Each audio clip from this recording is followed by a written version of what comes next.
fight on the seas and oceans. We shall fight with growing confidence and growing strength in the air. We shall defend our island, whatever the cost may be. We shall fight on the beaches. We shall fight on the landing ground. We shall fight in the fields and in the streets. We shall fight in the hills. We shall never surrender.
January 28, 2008, and I'm at Stansted Airport in England. I'm here because my favorite band, Iron Maiden, has invited us to film the first leg of their Somewhere Back in Time world tour. This tour is based on the classic World Slavery Tour from 1985, which is back when I first became a fan. That's a thing of beauty. Over the next 6 weeks, we'll travel 40,000 miles on Iron Maiden's private 757, Ed Force One, and watch them play 21 cities in 12 countries across 4 continents. That's an average distance of 2,000 miles between each show. And what's even more impressive is that lead singer Bruce Dickinson is flying the plane. The airplane idea started off as a crazy gleam in my eye. And I went, wow, if you could get all your gear into an airplane, you could cut down hugely on the amount of dead space we have in touring. So I said, what happens if you just join up all the countries that accountants say, you can't go there, it costs too much. And we just join them up and we go, bum, bum, bum, bum, bum, bum. Yes, we can, because we've got our own magic carpet. The idea of specially modifying a plane to take the band, 70 crew, and over 12 tons of equipment has never been attempted before. This could be the most ambitious tour in rock history, and everyone seems a little nervous to see if they can pull it off. So when you're going around the world and you're trying to combine passenger and freight on the same plane, on that level, it's very, very hard. We knew what we had to do. We had to get the engineers involved to make sure the plane could stand that stress of flying with that much freight in the back.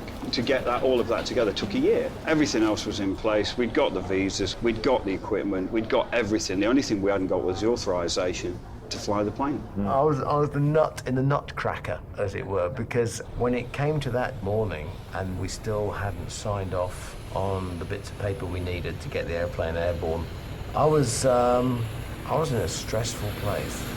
The tyre was a little bit flat this morning, not dangerously so, but just as a precaution we put a new wheel on it. not like Formula One. Right, young man who brought the wine, is that him? Yeah. Front and centre, take your hands out your pockets. How come we shouldn't have our hands in our pockets? Because it shows a slovenly attitude, the type of attitude that is easily displayed by ex-colonialists like you lot. Ian, what you did tell me to do with the documentary people if they annoyed me? You said I've got to be really nice to you. Iron Maiden's always been a band that's maintained their privacy to a certain level over the years. They've never really had like a camera crew kind of come into their lives who are outsiders, and we don't really know what to expect.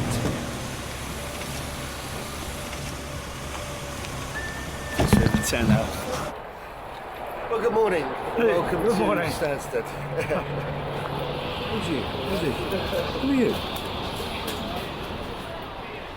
Because as we drove into the airport, everybody had arrived. There was you guys out there with the cameras, and Rob was telling us to be nice to you and all this. And I was, yeah, you don't come out of my face. I didn't really sleep a lot the night before. It was because it's like going on holiday. When you get, when you were a kid and get anxious and don't want to go to bed, just want to go away. Oh, yes, here we go, Ed Force One. Hey, you freaking beauty. And you got a whole face on there. I must admit I was a bit sceptical about it all.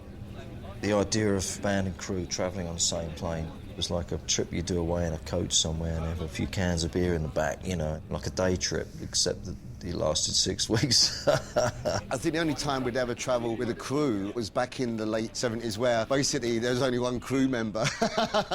There was all a band and one guy. I think it's something everyone look forward to, actually, because all crews are maniacs, and ours has got their share of characters. No interviews, tax purposes. Right, you're not allowed in this section. I'm sorry, you haven't got a special pass. So we got the rubber stamp approval. We're all strapped down and palleted and firebagged and everything else. And we're good to go. Good to go. Everything was just going swimmingly. And I sat on the flight deck going, there are so many things that could go wrong. Just take a deep breath and wait till they close all the holds, and then we can go. 45 is the flying time.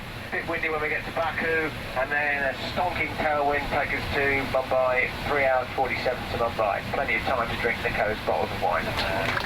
See you later, and we'll get ourselves underway. All right? Bye for now.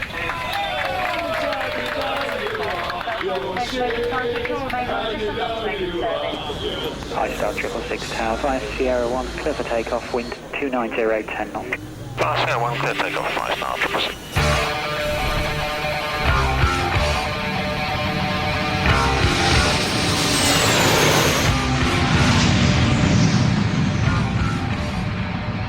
I've done plenty of takeoffs in Boeing 757s, but this particular one was rather special. It was like, I was so glad to get the wheels up and get underway. London 5 Star 666 passing 2,800. Everybody was just chuffed to bits in the aeroplane. The seats were all comfy and the road crew couldn't believe the leg room, and then the cabin crew started serving the drinks and the grub and everything else. Everybody was like, yeah, great!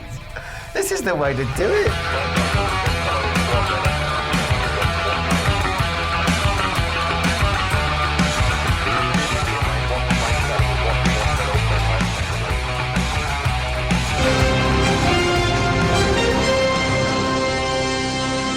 Getting here on Thursday, the band's been mobbed by young rock fans keen to get a closer look at their heroes. Although Iron Maiden struggle to get any radio airplay back home, they still fill stadiums around the world. This new plane means they can play more shows in more countries than any other group can. Despite being around for decades, Iron Maiden are spearheading a new wave of hard rock here in India. Teenagers fed up with mass-market Bollywood music are buying into heavy metal in a big way. Matt Smith, Sky News, Mumbai. Are you happy? It's not even funny, man.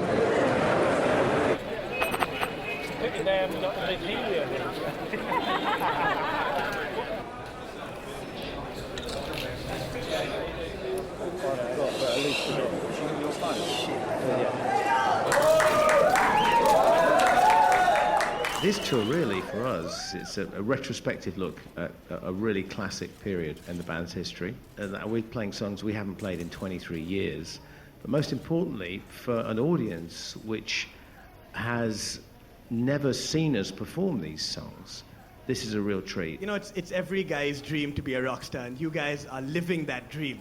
So could you give us a little insight about, you know, what it's really like backstage on tour? You know, the kind of stuff that you wouldn't want us to know. If we told you, then you'd know, wouldn't you? Yeah, we could tell you, but we'd have to kill you.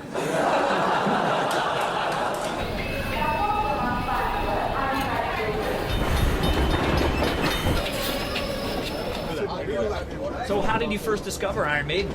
Discovered at my friend's uncle's place, and I saw this Seventh Son of a Seventh Son cassette box over there, and I just freaked out on the artwork, to be honest. It was just love at first listen. I just got hooked on to Maiden just like that, right. And you know, I haven't looked behind ever since. The first time we played in India was in Bangalore, and we were absolutely knocked sideways by the reaction. It was a 20,000 seat outdoor venue, and there were 50,000 people wanting to get in. It was reminiscent, in fact, of 1984 when we played Behind the Iron Curtain for the first time, and we were besieged. This is the first major metal band which has played in India. I mean, they're larger than life, and you can see the crowd. They're waiting here from 6 o'clock in the morning, and it's very important because more and more kids get inspired by the metal scene. They start getting into playing guitar, drums, and forming bands, and something positive will come out of it in years to come. Bruce, you rock! Best band in the world, always will be. Up the irons.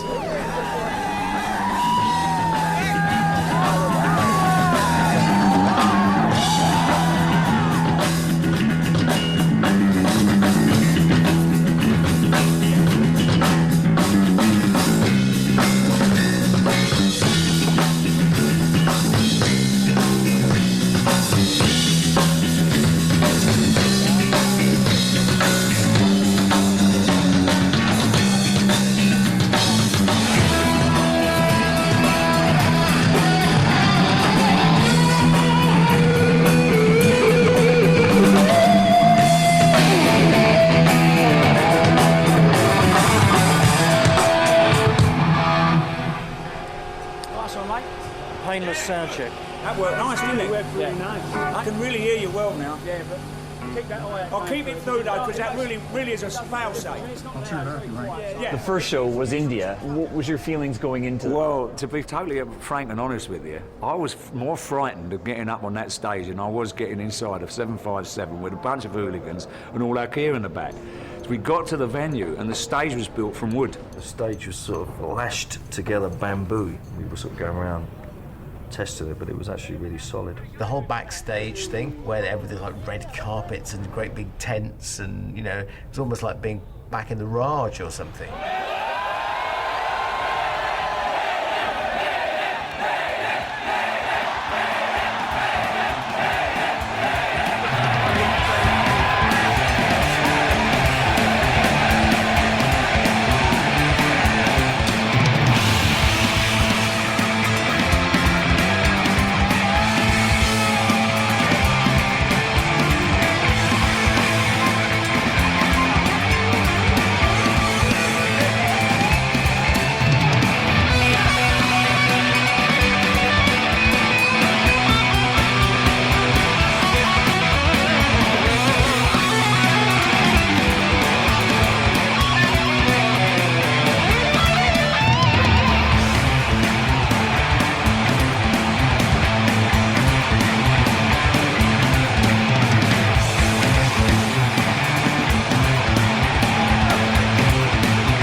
conditioning off, please. Let's go. Come on, go. I'll tell you what amazed me was madness. Went down a storm. I know. Which is unusual. So, beer. Obviously got a very good taste in beer. 5 beers is not enough for an hour journey, I'm pretty sure. So I said to a manager, 5 beers for 5 people for an hour journey isn't enough. It's pathetic. I'm sure we can afford it. I can't talk very well, so my mouth's so dry. So bear with me. Dear boys and girls, this is what it's like after a gig in a van. We post-mortem the gig for about 10 seconds, make apologies to one another, unless there's a real big whoopsie. And then we argue about ice cream vans and stuff. It was a little jagged tonight. Got through it, I thought I might collapse halfway through, I kind of run out of steam a bit. I'm an old man for crying out. Oh dear, we still got the police escort. We didn't need an escort. Yeah, no one on the boxy road. Vehicle holding us up. Fine.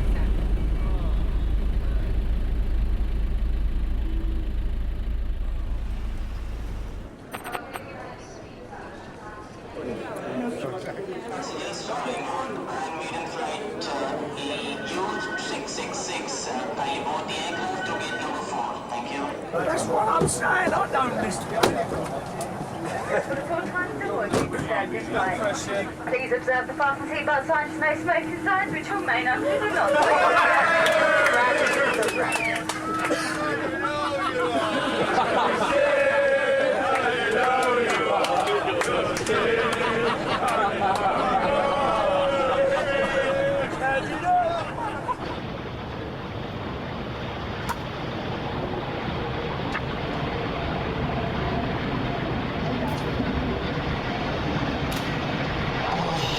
Slow down. There's the arms hanging off now. So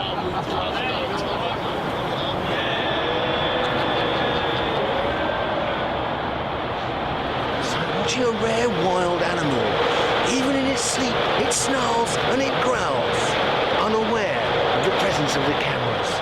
Rod is the best rock and roll manager in the world, who is not just about the money and the fame and the bullshit. It's about integrity, and we did it our way. He's just such a bombastic guy. I mean, which is what you want as a manager. Sometimes he's bombastic with us as well, which we don't really want at times. We all moan about him, but we love him dearly, and he's a very hard-edged person. He's a Yorkshireman. Oh, bloody talk about that. Oh, bloody, come here. Oh, bloody Roderick Smallwood. He's brilliant when he bursts into the room. I thought that was him. And it's awake. We've woken it up. Fat chap to sleep with.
So where are we? We're at the Corner Hotel in Australia for the Iron Maiden Melbourne meetup.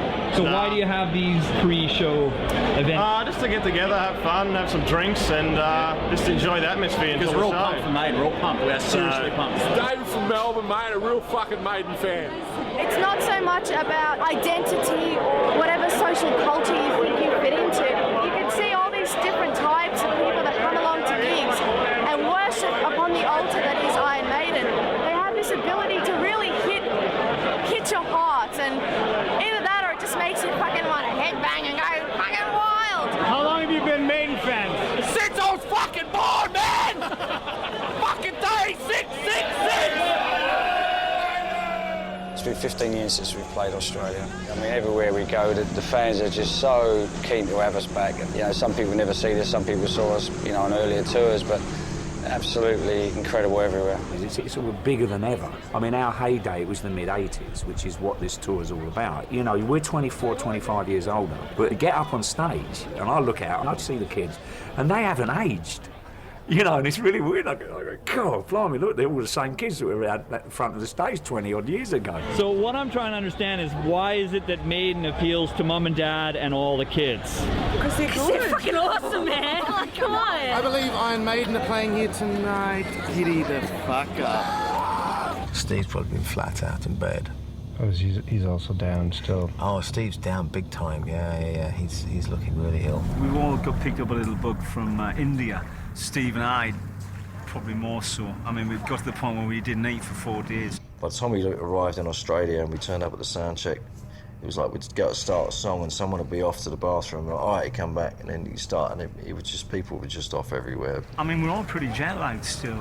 That jet lag is a killer, and you've got to have that adrenaline ready for that concert because those kids have paid the money and they want a good show. We've had buckets for both ends on stage during some of the shows. 10 out of 10 to the band for putting up with that pressure, putting up with that illness and going out on stage with those conditions. You know?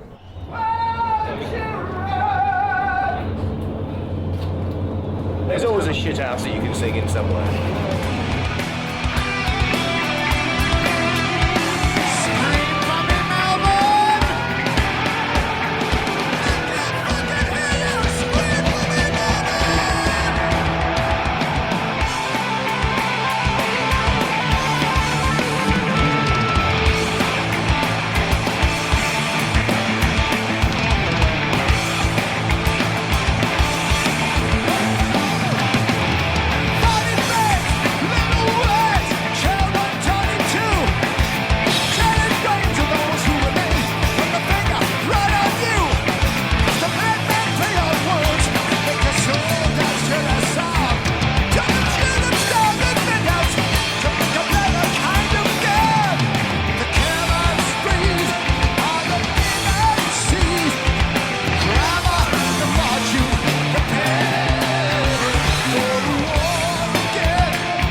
I think it's a bit better. Adrian was like, yeah, it's a bit better. It's a bit better is better than worse. You know, none of the places you play are designed for music, so you always have sound problems. It's just something you have to overcome. You have to just be prepared for the worst, you know, and if it sounds great, all the better, but you can't let it throw you off. You know, people that come pay to see you, they don't give a shit if you know, if it doesn't sound good on stage or anything. They want to have a good time, and that's what you've got to try and put across. Adrian has always been the stickler for getting the tones right that he wants. He's very meticulous. He's like that in his playing. When you listen to his guitar solos, they're very meticulous, very precise. Adrian's guitar playing is the stitching. It's the texture, the fabric that covers all the structures.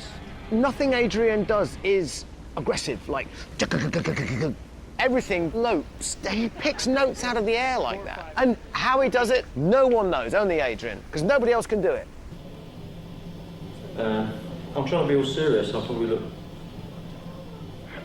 Sorry.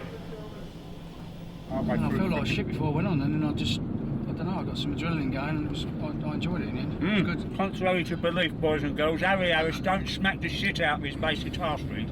He tickles them. I have it on good authority. He's a good tickler. Yeah, I've talked a load of bollocks, isn't he, eh? Seriously good authority. More shit comes out your mouth than your arse, mate. More shit. Actually. Are you coming for a drink, Steve? Got some nice chili. Just made full there. Oh, mate. Oh, you're fired. You can go home. Good, I thought he was going to come in and film me in the bloody bath. I have my limits. Bloody right you do, mate. Go on, bugger off, you. Cheers, boys. See you later, mate. I'll see you in the spring. I'll see you in the... Can't beat him. Bugger off. I don't like being part of the group all the time. You know, you need to be out, be an individual. It keeps you fresh. So when you got the show the next day, you're not all, you know, hungover or whatever.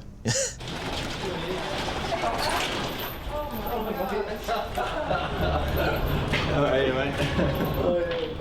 Oh, I reckon I've known the guys for 25 years.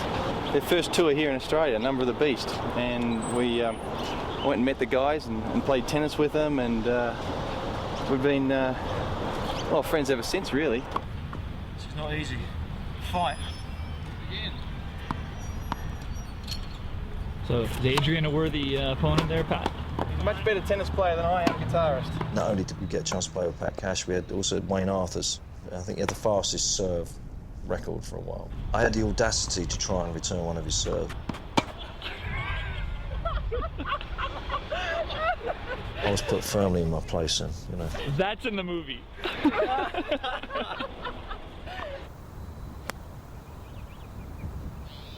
No, little right, didn't you? Let me get your camera. Ooh! You know, when you're on the road as much as we are, you just don't want to sit in your hotel room and just mope or watch movies. Everyone has their own activities that they do. I think it keeps you kind of sane. Get the bloody way! Get out the bloody line! A lot of bands go out there and tend to put on this image of staying up all night partying, and you can't go out and go crazy every night because the performance for the next show would suffer. Instead of spending 6 hours in the bar, you can spend 6 hours on the golf course, you know, and then maybe an hour in the bar. Not bad, Dave. Bit hanging on the right side there. That kind of hurt. Davey is the backbone of the band. You can have a chat about things and he won't say anything, and then he comes out with these amazing words of wisdom. Dave is the wise counsel. Doesn't say much. Day-to-day problems, not bothered. Major crises, somebody will ask Dave what he thinks. Well, I think this, and it's like, whoo-hoo, oh, then we should have got that out of him 2 hours ago, you know. And it's good night from him. And it's good night from him. And it's adios, amigos. Toodaloo. Bye-bye, boys and girls. All aboard the Skyline.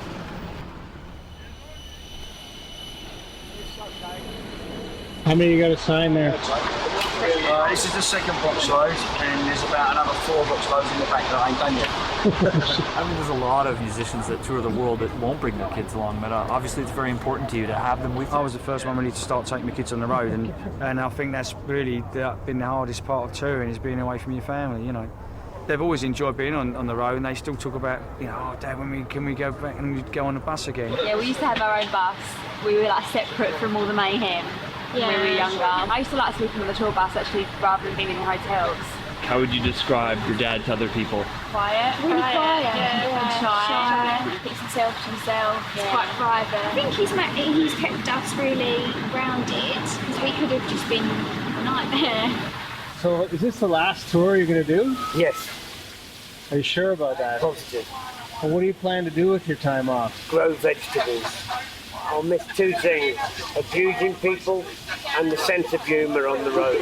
In the event of a landing on water, remove your jacket from its container, pull it over your head, tie the tapes around your waist and tie them securely in a double knot on the left-hand side. There's only a single knot.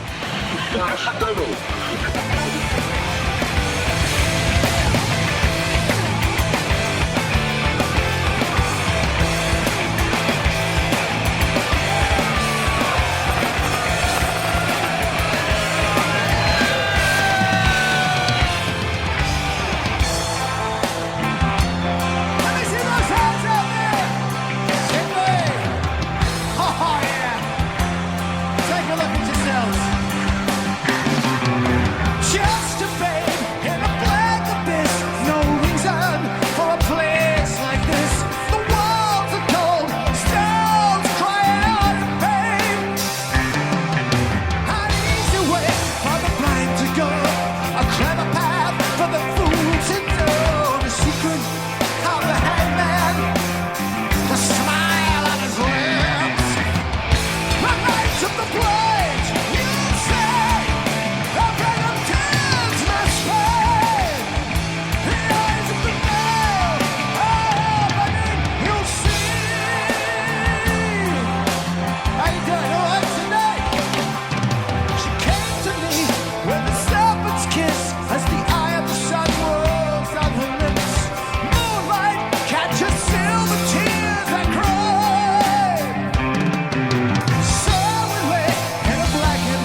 flying thing was something that was in my bones from when I was little. 2 members of my family were in the RAF, so I was brought up with aeroplanes. It shocked me, the experience of getting in an aeroplane and actually flying. You can never be the master of it. You can control it to an extent, but eventually you have to submit to some of its realities.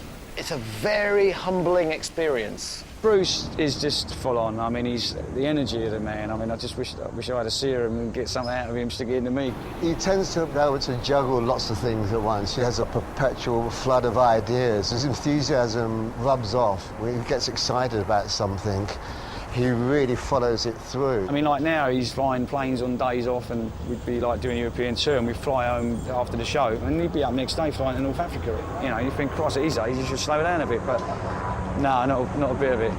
It's past our second equal time point, so now we're absolutely committed to go to Narita. This is in fact my first time flying into Japan. I say it's a very wonderful experience so far.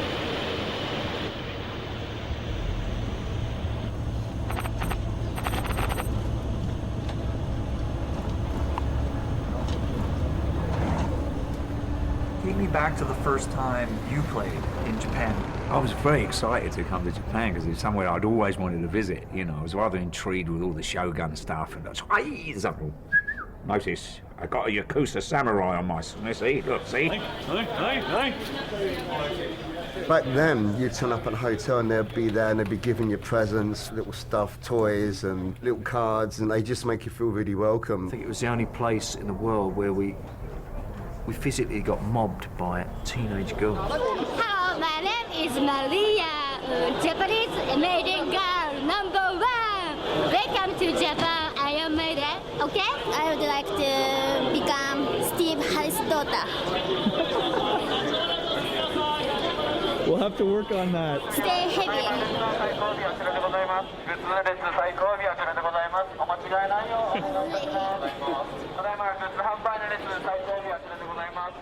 Iron Maiden is having a massive resurgence. Is that what's happening in Japan? それはもう世界中そうだと思う。でもね、デビューした時から今日まで全然スピリチュアルな部分とね、音楽的追求心とかあるいは表現力、全然軸がぶれてない。こんなバンドいないよ。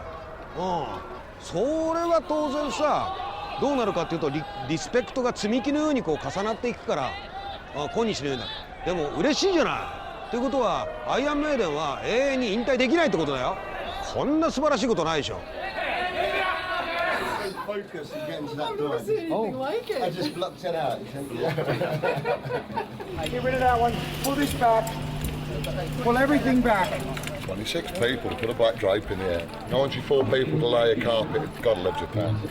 Bring the gear on the stage. With Iron Maiden, you work your ass off. There are no days off. You are on 24/7. On a good day, I start at 7 and I finish at 2 a.m. The crew are the biggest partiers I know, but they always come in and do their gig. When you're in the Iron Maiden family, you're in the Iron Maiden family. You really got to screw up to get kicked out. Bill, how many times we could get a drink in before we finish building the set, please, mate? No. The guys are really thirsty. You'll wait. Just a couple of vodkas. You'll wait. Please, Bill. You'll wait. He's a slave driver. 2 Laurens and 1 support band.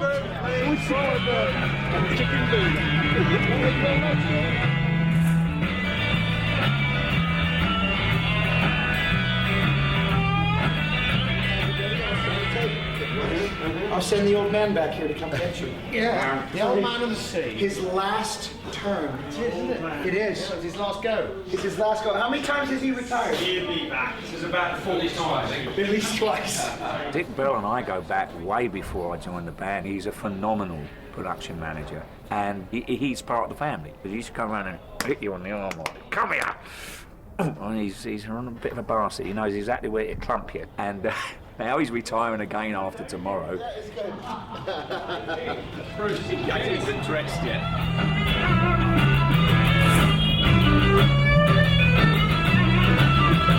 Okay, Dickie, we're looking at 10 minutes. Ashley, you good? Always good.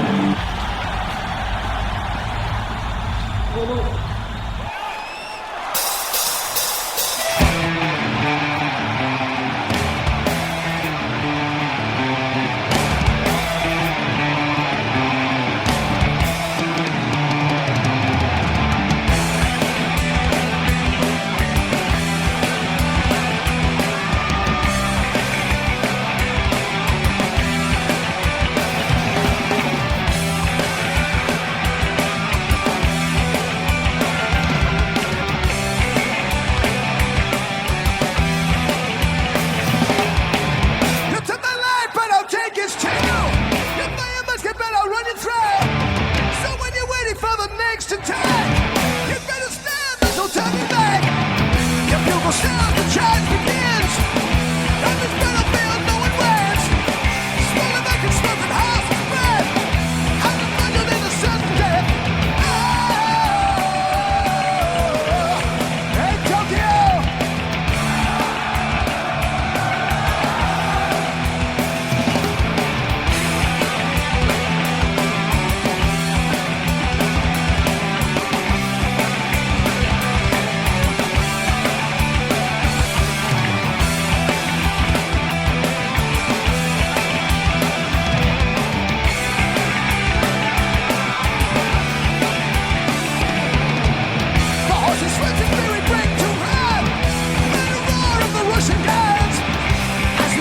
The human wall.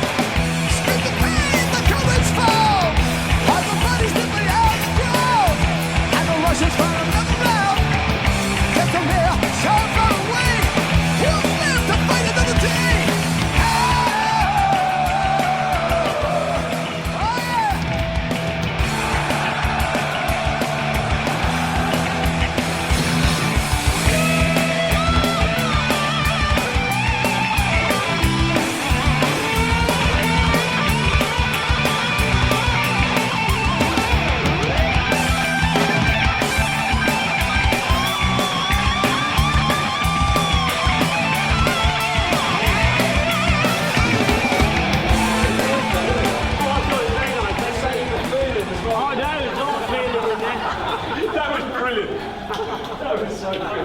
Listen to young. You catch you up. See you somewhere in Spain. Done.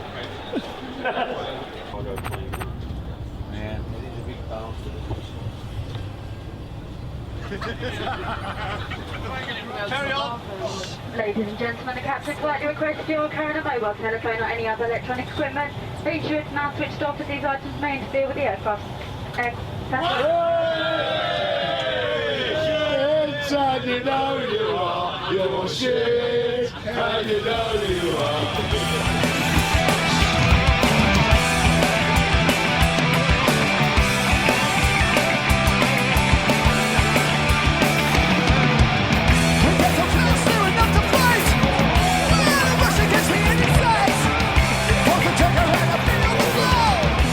By the time this tour is over, Iron Maiden will have played in 21 cities, traveled over 50,000 miles in 45 days, something considered nearly impossible by rock tour standards until this band figured out a way to pull it off and created Ed Force One. Laura Ingle, Fox News.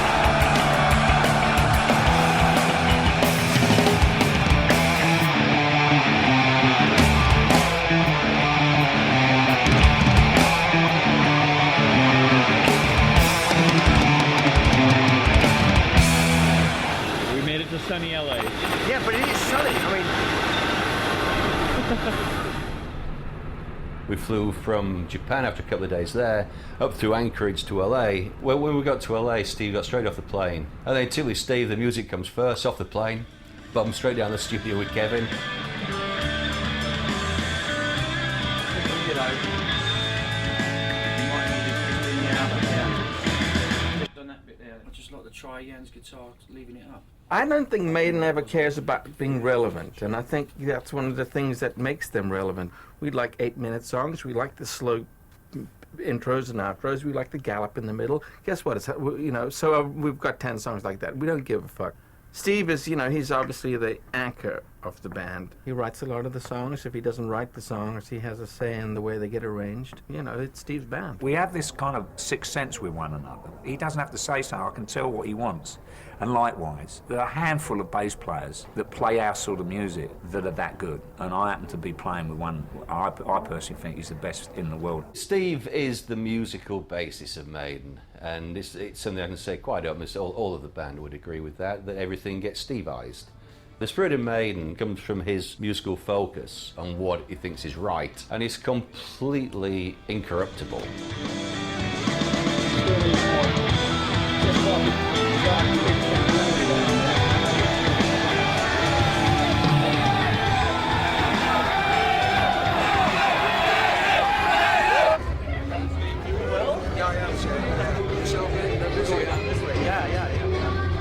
my pass sucks. Your pass is golden. How'd that happen? One more. All right. I wore out Peace of Mind. I mean, I wore that out. I'd listen to it all day, and then when it got to be nighttime, I'd put the headphones on, listen to some more, so I wouldn't keep the neighbors up. Did Smith and Murray influence your guitar playing in any way? Well, I was always a fan of the twin axe attack, but myself, I never wanted to share. Yeah, when Steve Harris's foot goes up on the monitor and he starts pointing this and starts singing along, I'm going to be very excited tonight. Let me tell you that right now. I remember one thing that made quite an impact on me was on the Number of the Beast tour at Long Beach Arena. We always, look to Iron Maiden for inspiration because they always had the cooler records, the cooler album covers, the cooler stage shows. They were just cooler than everybody else. Nico, is he an influence on you? Yeah, absolutely. I mean, he's got such a great vibe. I mean, one day he's going to realize that if you got some smaller drums, you could actually see what he was doing. He's kind of like, Nico, man, come on, man. I want to see what the fuck you're doing. I have an audience. Mr. William Pichet. I'm trying to learn something. Let him who hath understanding reckon the number of the beast, for it is a human number. Its number is 666.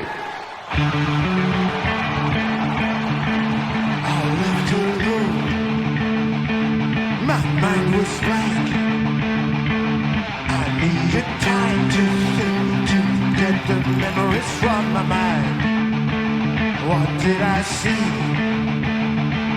Can I believe that what I saw that night was real and not just fantasy? Just what I saw in my own dreams were the reflections of my woman staring back at me. 'Cause in my dreams, it's always there. The evil things that twist from me, bring me to despair.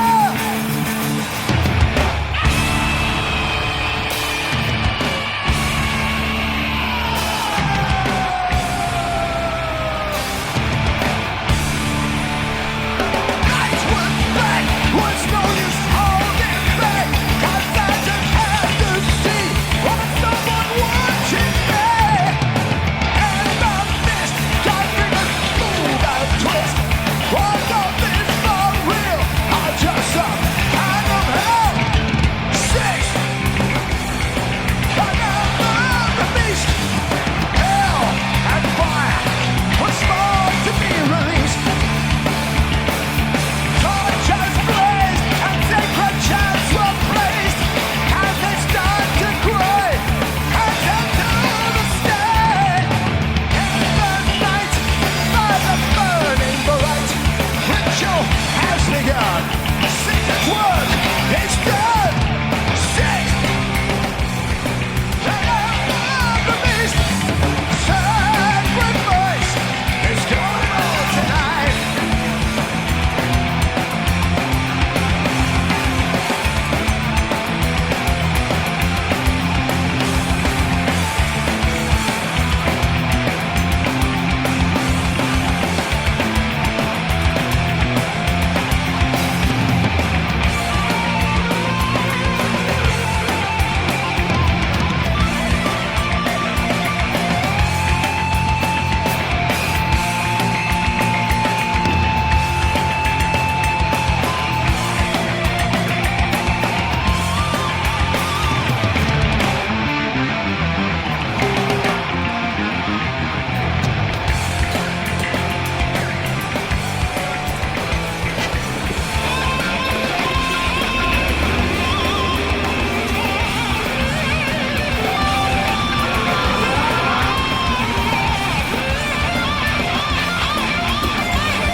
So just under 6 hours. Still don't quite understand how I managed to get it all in, but it fits just about.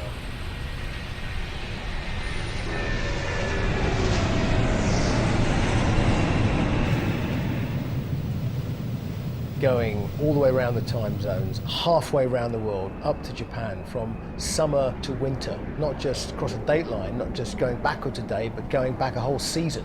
That was a huge chunk of jet lag, just non-stop. But when we left LA, there was certainly, I suppose, a slightly somber mood, because there was a feeling that, well, guys, I guess the holiday bit is over, because the adventure was really about to begin. Because when we hit Latin America, you get this idea that you're on the edge of something exploding. Climb 50370, cleared direct Tango Tango Mike, I-star 666. 666 to number of the beast. You got it.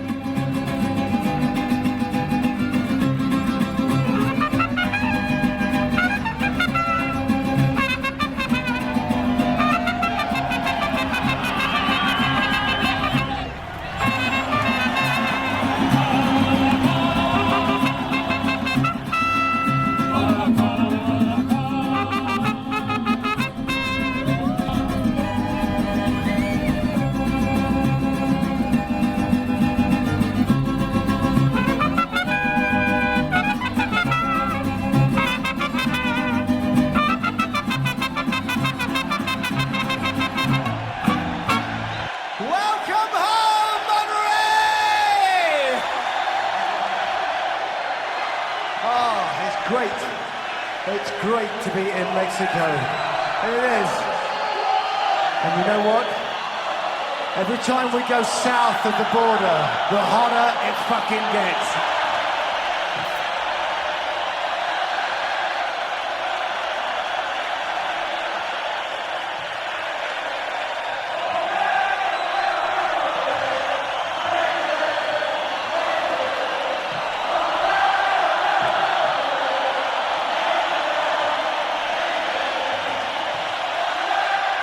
Maiden was to tour in the toughest areas, Manchester, Liverpool. We're all working class guys, and we have this kind of a credibility with fans, the connection, you know. Music meant a lot to people, obviously. It was a way out, it was a release. I think it's the same in Mexico. It's almost like playing to a soccer crowd. They're singing, they're chanting all the words, and it's a real tribal thing. Latin American audiences, you know they're going to be great. The anxiety is, are we going to be as good as the audience? Or are we just going to give 150%? We've really got to deliver a passionate performance that justifies our existence in front of this audience.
£5. That's $10. No. All right, 8. beautiful. That cost 350 US. You're joking, that's not worth Look at the 300. work. Yeah, it's very nice. I've seen work like that before for a fiver. This is the best. That's beautiful. Thank you so much. That's lovely. Look at that, boys and girls. Look at this. This is going to look great on my mantelpiece at home next to the other one I got last time I was here. We've lost Yannick. Now, as you may have gathered from the what you've seen so far, that Yannick's a little bit of a lone soldier. He runs off and disappears and does his own thing. Normally, you find him in an Irish bar somewhere. Being there's no Irish bar here, he's just decided to go off on his own anyway. And last time we saw him, he was heading over there. So, Oh, there he is. where is he? Right in front of us. Oh, he's come back. There you are. I was just telling you, you went off on your own. Yes. There he is. He's back. Boys and girls. Couldn't find the Irish pub, so he came back. That's why. Yannick is the jester. He's so funny. He's a party animal as well. Out he goes, strutting around, and he enjoys his life very much. Jan is someone I can bounce a lot of stuff off. And we could talk for hours about the band, about music. He's an intelligent guy. You know. He probably won't tell you he's got a degree in like sociology. He's a very educated guy. There's two sides to Yannick. Yannick can be quite sort of outgoing at times. He loves going to Irish bars and mixing with people, and other times he'll go out strutting. Like now, he's probably be out strutting today on his own somewhere. It's a free spirit. He plays guitar like a free spirit. He never plays the same thing twice, which, you know, sometimes the other guys in the band looking over going, what the are you doing? You know? Shall we leave this downstairs, Gula? Wow. Fantastic. Careful, Yannick. We've got to mind our heads here. We've got to go through a very low passageway, boys and girls. Oh, you want to go over there? Shit. We are under the Sun Pyramid, and we're probably about 50 feet, 60 feet into the pyramid so far. Yep. Why it was so dark. Los venerables abuelos de la tradición de Anagua, permitan que te depositemos este recipiente de medicina para que la puedas compartir con los hermanos. We know that the medicine tradition healers decide this day for you to deliver the holy fire to share it to your whole brothers on the holy road. Take all the love to the people, and that's the way how you want to heal the people. Any message you want to deliver and share it with them. I share this medicine of the spirits with my friends. Wish them health, happiness, love, friendship. Cherish the spirit and the bond that we have here today. I screamed aloud to no man. I said, don't mind the mistake, you don't know. I said, you'll pay for this mischief. Oh, this world next. They were the freezing rats. I held my arms to blaze in his eyes. You want to know the truth? I'll tell you the truth. Your soul's gonna burn in the lake of fire.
What happened?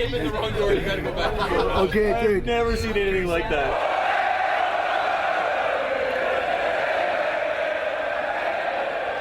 When the promoter first suggested Costa Rica, I thought he was going to do like 7,000 capacity hall. And he said, no, we're doing the football stadium. I said, you sure? He says, yeah. It ended up being the biggest gig ever in Central America. It was sold out way up front, 27,000, and anybody else who could cram in the corners. But it was the biggest show they'd had in Costa Rica, and we'd never been there before. So it was new territory for us to kind of go in and Maidenize. It was like finding some weird tribe in the middle of the jungle, and they all come out and go, Fear of the Dark, favorite album. What? Hoyos negros mientras abre tu mente. Dios sabe que quiere ir a casa. Niños de la maldición. Children of the dead.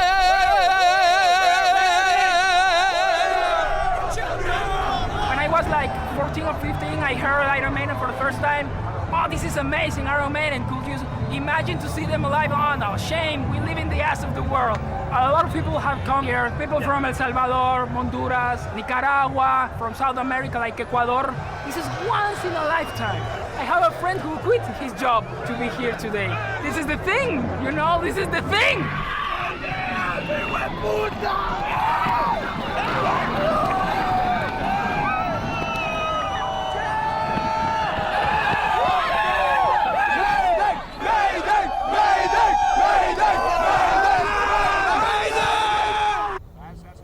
We decided to go play golf in Costa Rica. So we get out on the first tee off, and get down to the first green. A fucking golf ball hit me on my wrist. Within like 2 minutes, it had swollen up, black and blue, and my main concern was, oh gosh, I'm not going to be able to play tonight. Ow. I'm a wounded soldier in battle. Yeah, it's going to swell up a bit more. The doc said it'll get a couple of days, it will go up your arm. See, boys and girls, look, that's what a golf ball can do for you. Max Fly, number 3, low compression though. It was a shit ball, thank goodness. Dangerous game, isn't it? No, not at dangerous all. game. You're banned. Are you all right? Thank the Lord that it wasn't an inch lower, because we would have been going home. It's quite ironic that with all the planning and the huge setup and all the massive logistics and everything else, the half an inch trajectory of a golf ball, and it would be Nico, of course, then it could have brought the whole thing to an end. Look at your face doing a bit like you better be out of play. you better be able to play.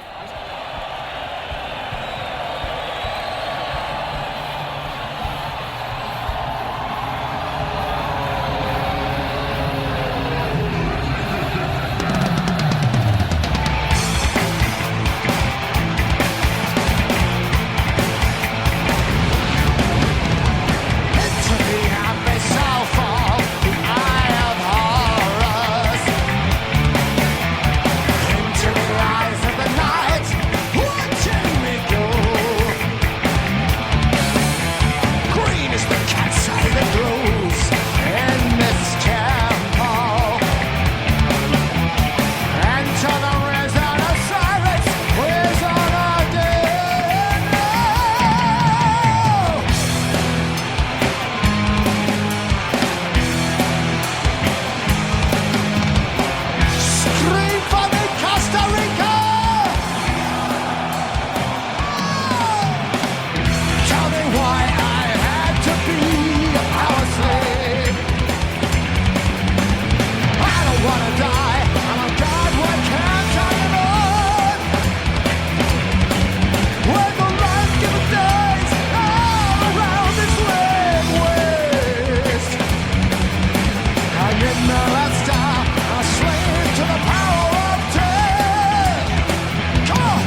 it's like this in immigration. What's it going to be like in the rest of the country?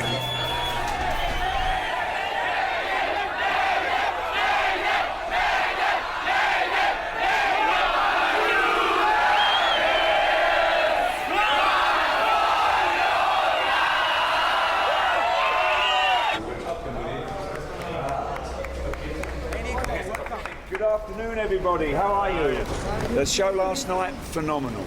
Absolutely phenomenal. It's, as Bruce said when we were in Mexico, he said the further south we come down into South America, the hotter it gets. Yeah. And it came pretty hot last night. The show was really good, and the audience were phenomenal. They did this big wave. So the Colombian audience tomorrow night, you have something to live up. Nico is crazy. He's a larger-than-life character. You just basically send him into a room or a party or whatever, and he just batters his way through and goes schmoozing in there. And then I'll just walk in behind him and sort of pick up the pieces. Nico is the social side of Maiden because he's just so gregarious and fun.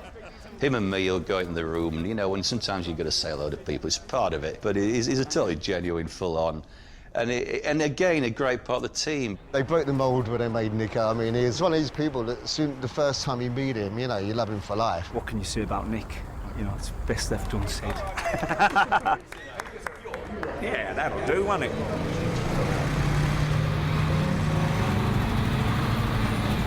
Estamos aquí en las afueras del Parque Simón Bolívar, días antes del concierto de la legendaria banda de rock Iron Maiden. Como pueden ver, ya hay gente acampando, guardando puesto porque quieren estar en los mejores lugares del concierto. Going to Colombia, we'd never been to Colombia before, and we were playing this massive park in the middle of the city, and all the way along there were tents, about 3 miles of it. Apparently they'd been out there for a week, 10 days, so they could get near the stage. I've never actually ever seen that before, ever. Seeing that, your pulse rate goes up and you just get a huge adrenaline rush.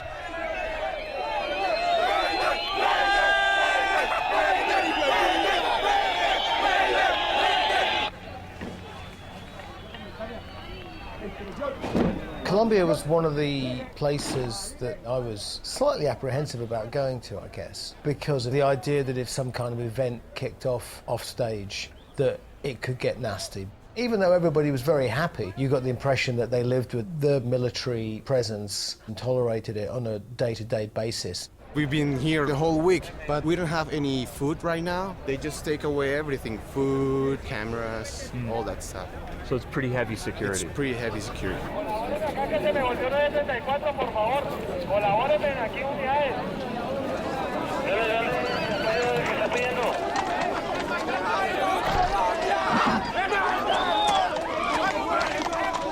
The atmosphere was charged. It was all brewing up. It was only going to take a small thing for things to potentially get out of control. The logistic, there is no fucking logistic. They are fucking assholes. Well, they don't like metal, man. They are mistreating the metal in here. The world knows that Colombia has a very serious social problem, but here the metal music is alive. This is the main dream for every rocker here in Colombia. I think that I'm going to cry there. I know I'm very emotional, but I think that I'm going to cry there because it's a dream. I grew up listening to Iron Maiden.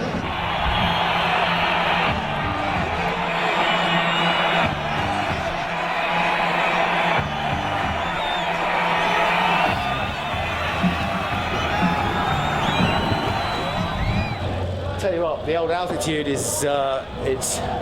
You feeling it? Big difference. I woke up this morning in bed, which is good place to wake up. But I was really out of breath, like just in bed, it's like shallow breathing and stuff. Yeah. Bizarre. We've got oxygen stage right and oxygen by the drummer.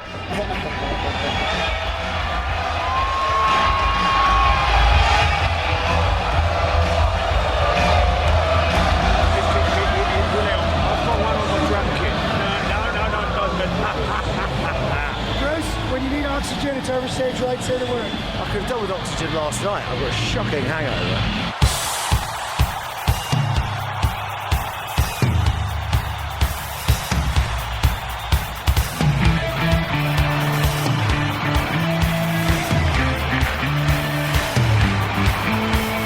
White man came across the sea. He brought us pain and misery. Killed our tribes, killed our creed. He took our game for his own need.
Oh, have a nice bottle of ice, mate. Oh dear, look at that. Freaking chunks and loads of that funny cheese on there, I bet.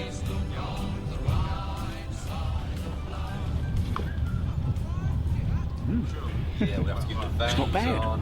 I'm a wuss with the cheese. I don't like the sweaty feet cheese, and I don't like the really strong cheese, but this ain't bad. Anyone fancy a chunk of pizza? No, but that's what I mean. 9 o'clock is early. Yeah, true. Is that the time we're leaving tomorrow? That's like a 7:30 wake up, isn't it? 8 o'clock, mate. Pack up. You got to do the 3 S's. I can do them in 15 minutes and be downstairs. I have to shave first, then the shower, then the shave.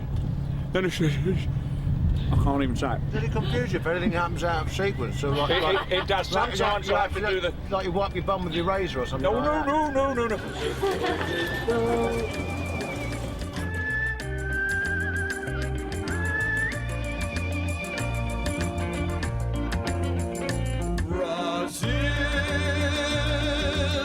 Where hearts were entertaining June. We stood beneath an amber moon. Descent to 11,000, you're currently over DME at runway 5 right approach.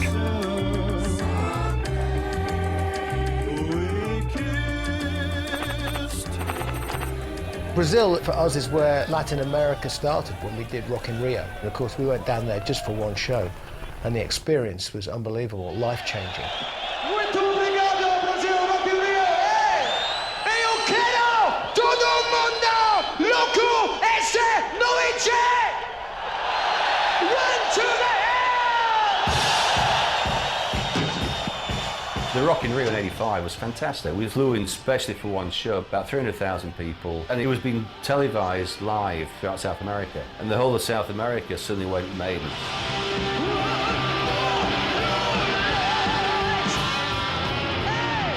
We came from upstate New York, it was freezing cold. Went down to Rio. I don't think I'd ever really been to a hot country before. Certainly not South America, it was all, wide-eyed. It was all a bit of a shock, really. They're very excitable, passionate fans and people jumping up and down, chanting Maiden and stuff like that. I mean, being British, we're not used to that. You don't get that excited. But the amazing thing is that it goes on undiminished every time we go back.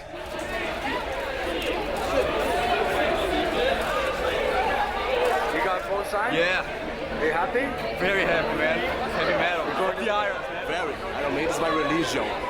In Brazil, similar to Scandinavia, it's called the Maiden religion because it means so much to so many people in those areas. But in some instances, it can actually get very exaggerated. There's a priest about an hour and a half out of Sao Paulo who does sermons sometimes around the morality of Maiden lyrics.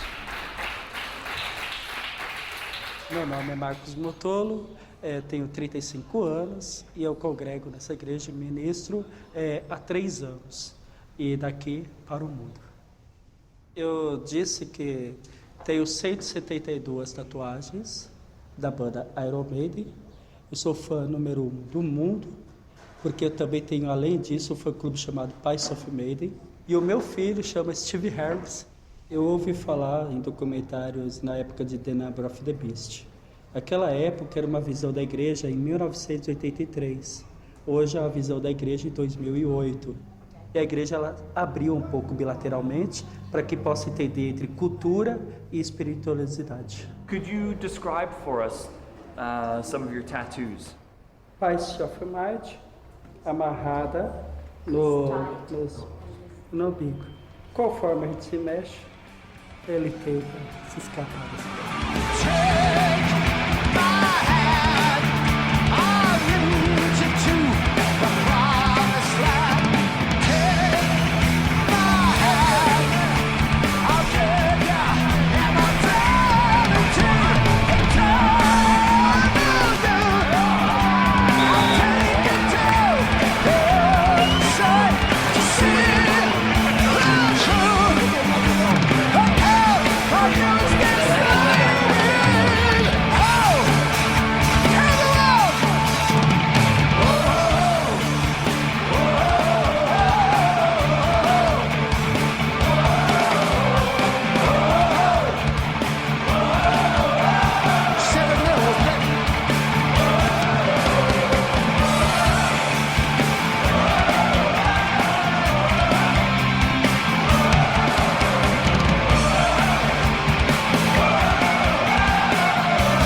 the success of the band in South America, you do get the corollary, the price of fame, which is that you really just stuck inside the hotel. You can't just go and amble out and take a stroll. Argentina was just a bit less subtle. It was just 24/7.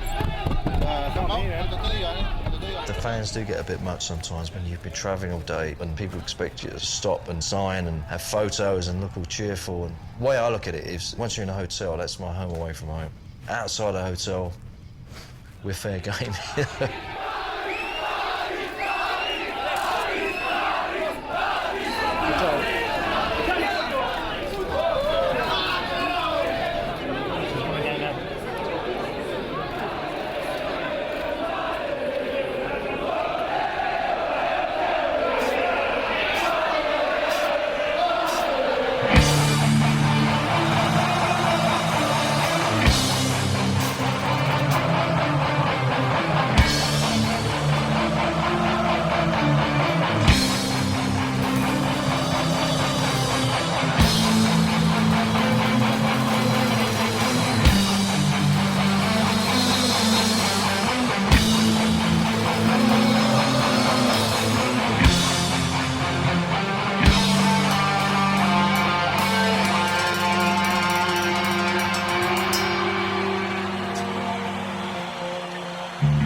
Man who walks alone when I'm walking a dark road at night or strolling through the park.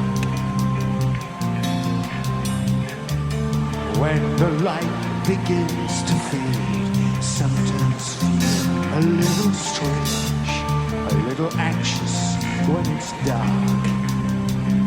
Fear of the dark, fear of the dark. I have a constant fear that something's always near. Fear of the dark. Argentina! I have a phobia.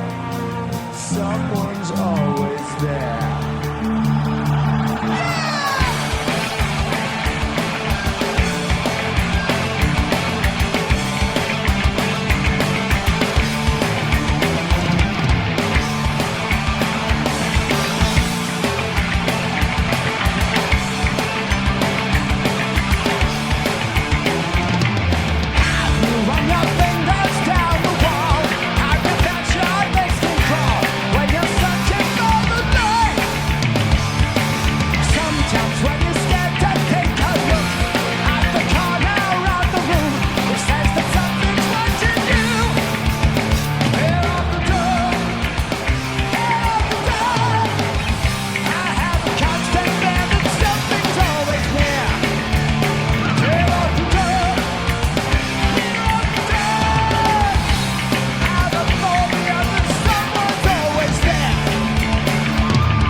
Where the local time is 5 to 1 in the afternoon. La llegada de Maiden significa la resurrección del metal en Chile. Todavía no pisaban suelo nacional y ya habían desatado la locura. Increíble, espectacular. ¡Grande, Maiden, grande! Que Maiden son los dioses del metal, pues, son los dioses. El piloto nada menos que Bruce Dickinson, el vocalista de la banda. Bastó que estacionara la nave para que adentro el caos se tomara el aeropuerto.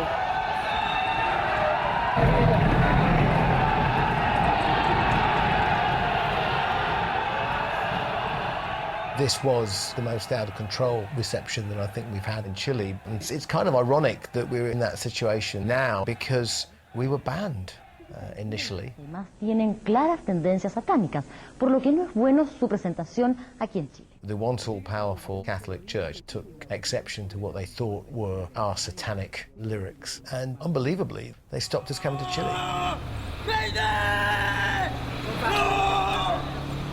Fue una pena muy grande porque era la primera vez que Iron Maiden iba a visitar nuestro país. El gobierno no tuviera la suficiente abertura de mente para poder darse cuenta que era un solo show de rock. All they wanted to do was see the band. That was it. End of story. They didn't want to start a revolution. They just wanted to go and see a heavy metal band.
Playing essentially what would be considered a classic Iron Maiden set. It's almost kind of like saying to the fans, okay, now we're going to give you, at least the fans in America, we're going to go back and revisit the catalog. No.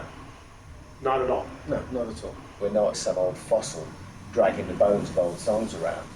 What you'll see tonight is not just a celebration of a lot of old songs, it's a celebration of a lot of young, new fans who have never seen us play these songs. Anytime you go out and you play songs that you've played before, there's always going to be an element of people going, well, I've heard these songs before. But the purpose of this tour was really very, very different, because our entire audience for the last 8 years has been getting steadily younger. So, as a big thank you, large Christmas present wrapped up in a box with a big bow on top, here, have a classic world slavery tour, and that's why I get bent out of shape anytime anybody tries to play pin the tail on the donkey, and the tail they're trying to pin on us is that this is some kind of revival antique show, and it's not that. Is there a song or two that you most look forward to doing again that came back into the set? Tonight? Well, in general, yeah, or tonight, or as part of this current Somewhere Back in Time tour. Ancient Mariner. Is it really? Mariner, yeah. By far.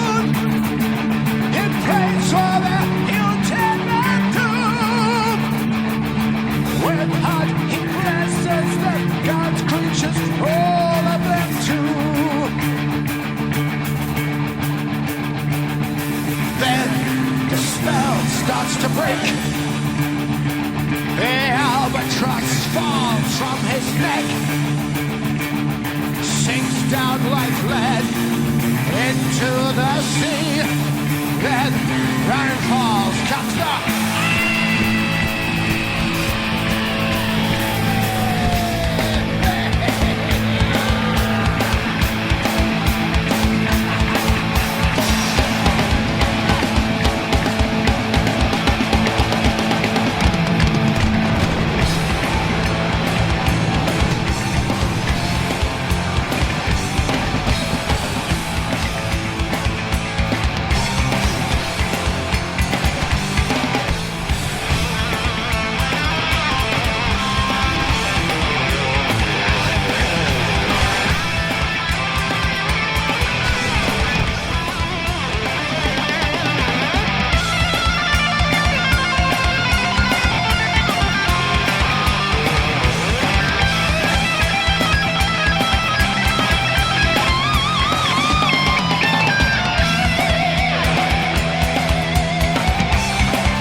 Once that plane landed in Toronto, we knew the show would go ahead and we'd achieved it, we'd done it. And that was a great feeling. And really, if you look back over 6.5 weeks, we played 21 cities, 23 shows. It's equivalent of playing a major concert every alternate day, except those concerts are 3,000 kilometers apart. And we pulled it off. There was a sense of elation that, wow, here we are. And then I just thought, Christ, it's bloody cold.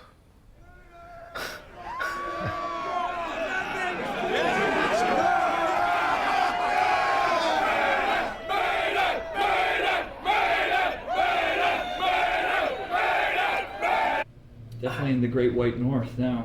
I see the kids outside queuing up, and they're not wearing much more than I am in the snow. Yeah, it's tough up here, man. Looking forward to going home? Yes, I am, I must say. Just having my little bit of space. One less documentary crew to contend with. I think you guys have been pretty cool, really. Yeah. I was dreading it, actually. So another successful tour? Yes. Quite grueling, I would say. It's been amazing. It's been grueling. It's been one of the hardest tours. Yeah. In terms of audience, it's been one of the best. How are you, Steve? Yeah, I'm alright. Nice show. Yeah. We made it. Finally, we made it, yeah. Feels like we've been out about 6 months sometimes, doesn't it? You know? Samuel, dear boy, you must be happy to be home on terra firma, dear boy. Indeed I am, thank you. Then one more flight tomorrow. Yeah. I shall be home in sunny Florida. Then I shall be getting my sticks out and going to get some lessons.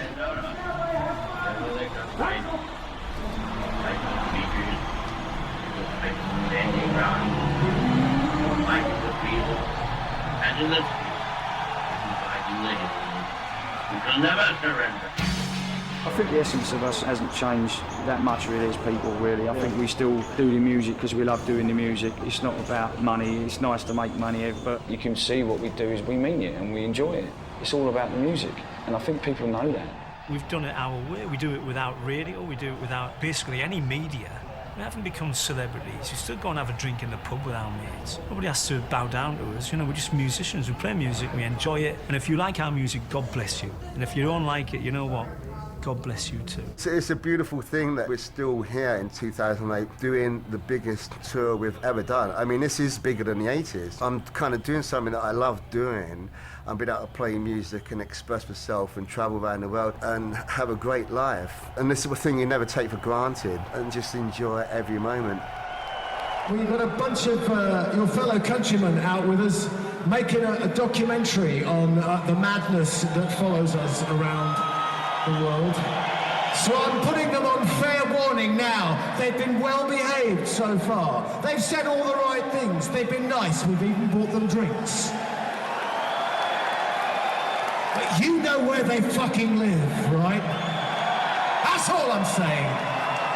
It's fitting that we should end up with the last bit of the tour that's been done around the world in this crazy, crazy schedule, in a place that we love, in a place that embraced Iron Maiden before America ever knew we existed. Having gone through the gamut of so many countries and generating so much hope in people, it's starting to occur to me now that we are actually, what's that expression, being thrust onto the tip of the spear in terms of putting some kind of message out there. All people need is something to hang on to that's real. You know, that somewhere in the universe is something you can rely on. They won't let you down. And if Maiden fulfill that for people, I think that would be a remarkable thing. We might all end up retiring at some point in the future, having actually achieved something. Wow.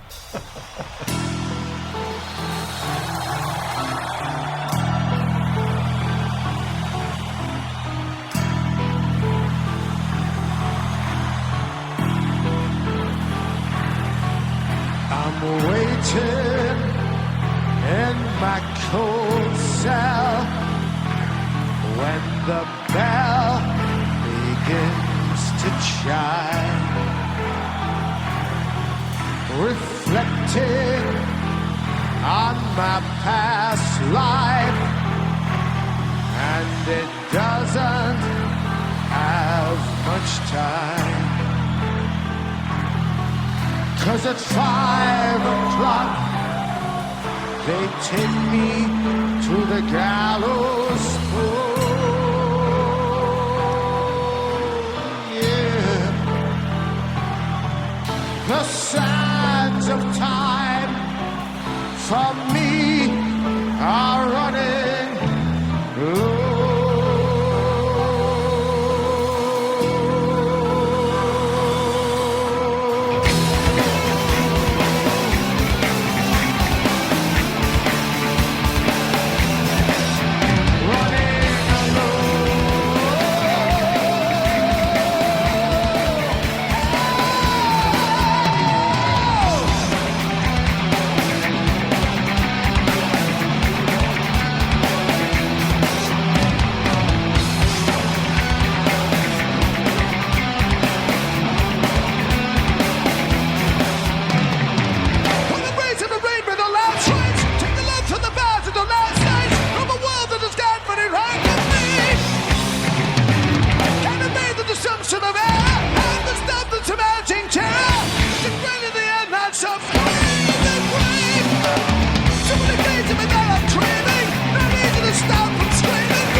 Always look on the bright side of life. Always look on the light side of life. If life seems jolly rotten, there's something you've forgotten, and that's to laugh and smile and dance and sing. When you're feeling in the dumps, don't be silly chumps. Just purse your lips and whistle, that's the thing. And always look on the bright side of life. Always look on the bright side of life. For life is quite absurd, and death's the final word. You must always face the curtain with a bang. Forget about your scene, give the audience a grin. Enjoy it, it's your last chance anyhow. So always look on the bright side of death. Just before you draw your terminal breath. Life's a piece of shit when you look at it. Life's a laugh and death's a joke, it's true. You'll see it's all a show, keep 'em laughing as you go. Just remember that the last laugh is on you. And always look on the bright side of life. Always look on the right side of life. Come on, man, cheer up. Always look on the right side of life. Always look on the right side of life. Those things happen to see, you know.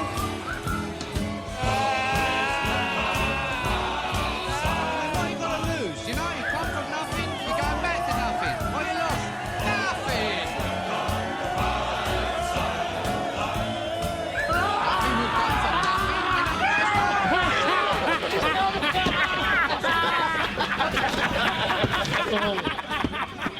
Oh, give us a kiss.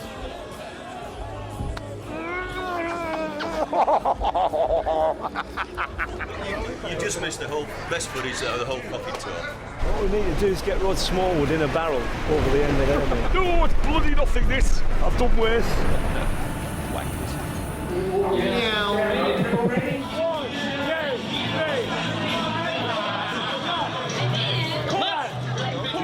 Tell me to fuck off! Right.